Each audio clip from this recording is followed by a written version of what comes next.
Hoy os traemos un programa para aprender, para conocer aquello que nos rodea y que muchas veces no tenemos en cuenta. Un programa lleno de afectividad y comprensión. Hoy os hablaremos de la pobreza, cómo viven los países más necesitados, qué niveles hay de pobreza en el mundo y mucho más. Sin más rodeos, empezamos Informe Cuatrimestral.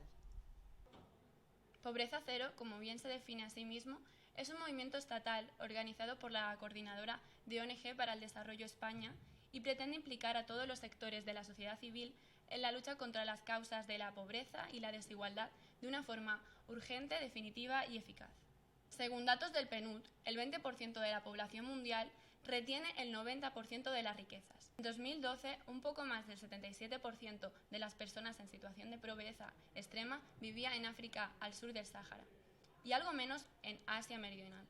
Una de las principales preocupaciones de Pobreza Cero son los indicadores de salud en los países más empobrecidos, un tema que preocupa tanto a los expertos y que cada vez está más presente, incluso en sociedades desarrolladas. Tenemos con nosotros a Angie Ramón para hablarnos de una organización universitaria que, como una parte de Pobreza Cero, se centra en mejorar la sanidad pública en estos países. Buenos días, Angie. Buenos días. Así es, Cerca y Lejos es una organización universitaria que nació con una idea principal, la de crear un puente entre dos civilizaciones, la de los más pobres y la de los más favorecidos.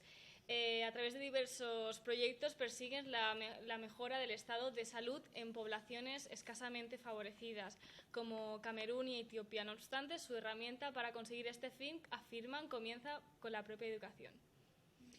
Siendo una organización universitaria, comenzaron el proyecto con prácticamente nada. La fundadora es una estudiante de medicina que junto con un capellán quisieron viajar hasta los poblados más desfavorecidos para hacer allí el proyecto. De esta manera llegaron hasta el último poblado de Camerún, donde se toparon con una etnia muy curiosa denominado Pigmeos Baka. Desde ese momento no han dejado de crecer como organización, con más de un 90% voluntarios y muchos proyectos realizados, sobre todo en tema de la salud y de la sanidad. Sabemos que es una organización joven, pero que ya cuenta con numerosas proyecciones internacionales. ¿Qué nos has traído para explicarnos esto? Pues mi equipo y yo nos hemos desplazado hasta el Hospital Universitario de La Paz, en Madrid, para entrevistar a Víctor, uno de los muchos voluntarios que actualmente trabaja en este hospital y que su formación en la organización ha servido para ofrecernos algunas reseñas sobre Cerca y Lejos como organización. Veámoslo en un vídeo. La salud de tantos niños y de tantas madres mejore y no vayan a una muerte segura. Nuestro objetivo principal siempre es dotar de las herramientas suficientes a las personas con las que trabajamos para que en algún momento lo que hacemos nosotros deje de ser necesario y lo puedan realizar ellos, ¿vale? Y eso siempre hemos tenido claro, que el motor principal para poder hacerlo es la educación de las personas. Siempre decimos en la ONG como frase que la educación es el motor del cambio de una sociedad y es la puerta que les abre las oportunidades a los destinatarios con los que trabajamos. Los Pigmeos Baka eran un pueblo nómada hasta hace 50 años, ¿vale? Que vivía en la selva cazando, desplazándose de manera nómada, y hace 50 años el gobierno de Camerún intentó impulsar un plan de integración de esta etnia en el resto del país. En la práctica es una etnia que se ha visto forzada a dejar de vivir en el medio al que estaba acostumbrada, como era la selva, para verse abocada a vivir en poblados rurales con unos medios muy escasos y con un acceso al resto de prestaciones del país inexistente.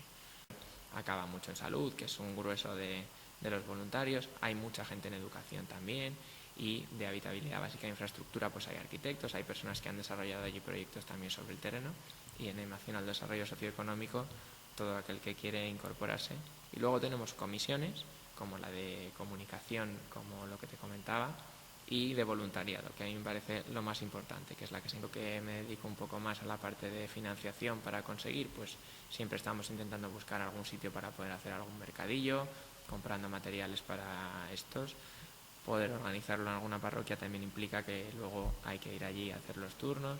Valoras bastante, ¿no? Y que abras el grifo y tengas tu agua, la verdad que se valora, ¿no? Pero bueno, esa serie de necesidades creadas que nos vamos haciendo en los países en los que tenemos acceso a todo, como si fuera lo más imprescindible, ¿no? Todos tenemos que tener el móvil, estar pendientes, mirar las redes sociales, y allí es verdad que te vas un mes o el tiempo que te vayas no miras el móvil, no sé, tienes una serie de cosas, ahí me cambia mucho, ¿no? Se reducen al mínimo las necesidades, que es lo que ves, que cuando vienes aquí realmente de lo que tienes, pues a lo mejor no necesitas todo, ¿no? Como bien hemos podido ver, la sanidad es un factor importante en la pobreza, pero también lo es la educación. Para ello, hoy está con nosotros nuestra compañera Ainara Suárez. Buenos días, Ainara. ¿Qué les puedes contar a nuestros telespectadores de la educación en la pobreza? Buenos días. Ante nada, daros las gracias por haberme invitado al programa. La verdad es que es un placer estar aquí. Y bueno, para entrar ya un poco más en el tema y poneros en situación, quería enseñaros una entrevista que le he hecho a Miguel Hernández, que es el coordinador de Cáritas en Madrid. Y él en la entrevista nos cuenta desde su experiencia cómo actúa esta organización y dónde. Veámoslo. Se lleva desde la respectiva diócesis. Cáritas España es quien se encarga de hacer pues todo el reparto también de posibles donaciones y subvenciones a nivel estatal, de mantener y coordinar todos los proyectos con otros países. Provienen de donaciones particulares. 2% es la subvención del IRPF, de cuando se marca la X en ayuda para entidades sociales. Y de subvenciones por parte de comunidad o ayuntamiento hay un 9%, y otro tipo de ingresos un 7,5%. El proyecto son menores con edades comprendidas entre 4 y 13 años. Hay una amplia mayoría de menores de procedencia o familias de origen extranjero. En cualquier caso, todos los menores tienen el perfil de asistir adecuadamente al colegio según el curso. En el mundo actual, en la zona sur es donde claramente está más concentrado el tema de pobreza, por ejemplo, en todo lo que es la zona de África subsahariana. Es una zona especialmente con situación de Centroamérica también. Hay varios países en los que la Cáritas correspondiente tiene una importante labor por la situación tan desesperada de pobreza a todos los niveles, ¿no? Y cuando ya sea a todos los niveles, la pobreza infantil es uno de las áreas donde más incide la pobreza. Una entrevista de verdad muy interesante. ¿Qué más nos puedes contar sobre la educación en la pobreza? Bueno, es duro decirlo, pero unos 115 millones de niños no asisten a la escuela primaria. Esto supone el 18% de la población en edad escolar. De ellos, 43 millones viven en países en conflicto, lo cual dificulta más su acceso a la educación. Ainara, ¿dónde quedan entonces los objetivos del milenio? Pues a ver, como se supone que se sabe, en el año 2000 los líderes mundiales se comprometieron a conseguir la escolarización de todos los niños del mundo antes del 2015. Esto era parte de uno de los objetivos del milenio. Pero según la organización con la que yo trabajo, Save the Children, dicho objetivo no podrá alcanzarse para todos aquellos niños cuyas vidas han visto destrozadas a consecuencia de los conflictos que estamos viviendo hoy en día. Además, es importante destacar que las escuelas no solo ofrecen un futuro, una educación, sino que representan también un rincón donde pueden sentirse niños, que igual estos niños nunca se sienten en sus casas, donde pueden olvidar por momentos la guerra. Esta ONG de la que te estoy hablando, Save the Children, incide en el hecho de que la duración media de los conflictos es de 10 años, periodo durante el cual los niños no pueden ir a la escuela.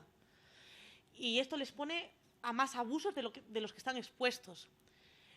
Una de las consecuencias de la guerra es el recorte drástico en educación. ¿Y en qué países afecta este problema? Es una lista interminable, pero por ejemplo destaco la República Democrática del Congo. En este lugar, 5 millones de niños de entre 6 y 11 años no van a la escuela. Y más de 6 millones de entre 12 y 17 años nunca han sido escolarizados. También destaca la conflictiva región de Darfur, que es en el norte de Sudán. En esta región, solo el 39% de los niños en edad de enseñanza primaria está escolarizado. Un porcentaje que desciende hasta el 20% en caso de las niñas, según revela un informe de la ONG de la que te hablo, Save the Children. Es duro de escuchar. Es cierto que Cáritas, así como otras organizaciones, están muy cerca de estas personas con necesidades. ¿Has tenido la oportunidad de hacerlo tú? Pues sí, la verdad, Leonor. De hecho, he podido vivir cerca de una persona que ha vivido situaciones horribles de pobreza en su país, que es Colombia. Su nombre es Raquel, vino a España huyendo de las necesidades que sufría. Me costó un poco convencerla, pero finalmente aceptó mi entrevista. La verdad es que me encantaría que la vierais. Veámoslo. Pues la pobreza se vive, los pobres son muy pobres, los ricos son muy ricos. La mayoría de la población de Colombia está en índices de pobreza alto. En unas partes sí, otras partes no, porque hay partes que son buenas y hay otras partes que pues de aquí de España hay asociaciones que ayudan en comedores y mandan cosas. ¿Cómo conseguiste llegar hasta España? Conseguí por medio de mi hermana. Mi hermana vino primero y luego... ¿Ayuda vuestro gobierno a la gente que estéis fuera de España? No. O sea, fuera de Colombia. No. ¿Tienes familia directa en tu país que no se haya podido venir a España? Sí, tengo toda mi familia. Somos 12 hermanos y apenas tengo una aquí. ¿Puedes ayudar desde España a tu familia? Sí, puedo ayudar. ¿En Con poco, pero le puedo ayudar con algo. ¿Y qué tal es tu situación en España? ¿Tienes buen trabajo? Sí, tengo buen trabajo, tengo el apoyo de toda la gente de aquí, de Druna, de las hermanas, y lo más importante es el cariño que me dan. No solamente las cosas materiales son importantes, sino el cariño. Una entrevista muy interesante, Ainara. Y ya solo nos queda despedirte y darte las gracias de nuevo por acudir al programa. Gracias a vosotros por la oportunidad. Los gobiernos juegan un papel importante y responsable en la pobreza. Estos disponen de instrumentos legales para modificar la situación, pero ¿por qué la situación no mejora y la pobreza está más presente en los países del tercer mundo? A continuación, vamos a ver cuál es la opinión de una profesora de la Universidad Complutense acerca de este tema. Pero antes damos la bienvenida a Natalia Morán. Buenos días, Natalia. Buenos días, Leonor. Efectivamente, quisimos saber más sobre el tema y quién mejor que María José Pérez del Pozo, profesora de nuestra facultad, para saber sobre el tema de políticas. Dentro vídeo.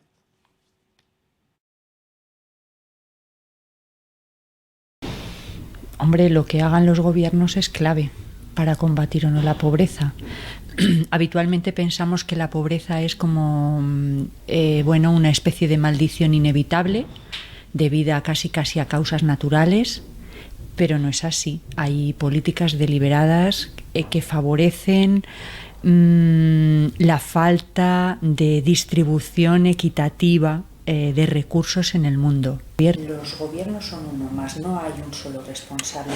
Probablemente todos con nuestro sistema de vida contribuimos al favorecimiento de la pobreza, igual que contribuimos al deterioro del medio ambiente y estamos en una política de huida hacia adelante, de ser muy cortoplacistas, miramos solo por un margen, los gobiernos de 4 años, 5 años, que es lo que están en el poder, y luego ya se plantean la posibilidad de renovar por otros 4 o 5, y como ellos son también los que se sientan en las organizaciones internacionales, tienen esas mismas miras cortoplacistas, pero nosotros solo miramos también por un futuro inmediato, que es el nuestro, no nos planteamos el mundo que vamos. Bueno, las ONGs han demostrado que no son suficientes. Hay varios estudios que demuestran que, por ejemplo, llevan, 50, 60, 80 años actuando en África y no han sido capaces de crear una red de dispensarios sanitarios en los que se comparta información entre unas ONGs y otras. Al fin y al cabo no dejan de ser otro brazo más de las políticas estatales o gubernamentales.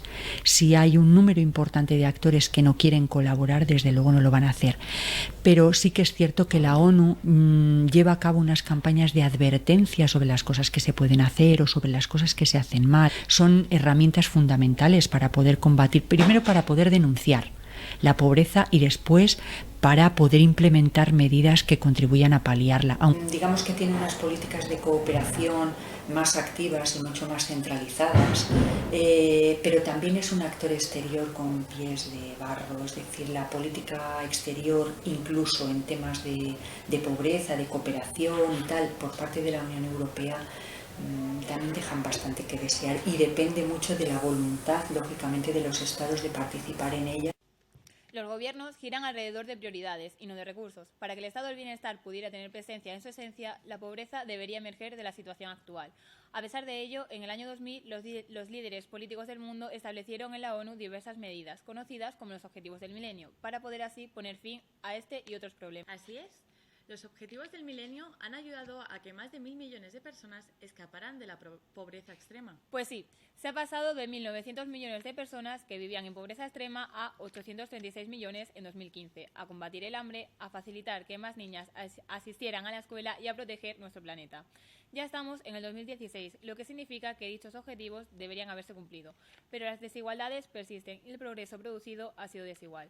Para lograr mayores progresos necesitaremos una voluntad política inquebrantable y un esfuerzo colectivo a largo plazo. No existen dudas de que podemos cumplir con nuestra responsabilidad compartida para poner fin a la pobreza, sin excluir a nadie y crear un mundo digno para todos.